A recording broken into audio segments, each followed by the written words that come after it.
On va maintenant parler d'une autre actualité avant de revenir évidemment sur ces événements en Ukraine. Retour en France et à Nantes, Florence, avec cette manifestation contre la construction de l'aéroport Notre-Dame-des-Landes. Et oui, c'est le retour cet après-midi des Antilles, les anti-aéroports qui défilent dans les rues de Nantes et le rassemblement, vous le voyez, qui a dégénéré. Natalia Gallois, qu'en est-il en ce moment à Nantes? Vous êtes sur place?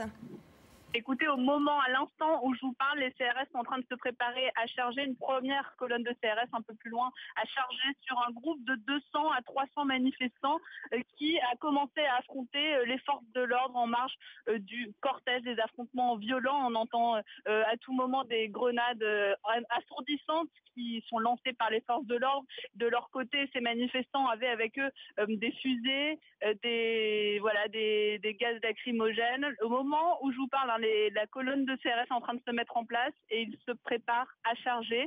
Alors apparemment, le cortège dont le parcours avait été modifié, eh bien certains manifestants n'étaient pas au courant, ou peut-être l'étaient-ils, mais ils ont essayé d'entrer dans le centre, l'hypercentre de la ville, qui avait été exclu du parcours, et c'est à ce moment-là qu'ils ont commencé à se confronter à des colonnes de CRS postées devant l'hypercentre, et au moment où je vous parlais, eh bien les affrontements se poursuivent.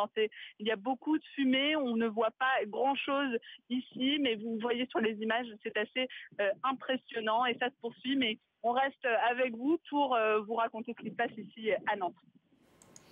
Merci beaucoup Natalia Gallois. Image impressionnante, effectivement, de ces manifestations.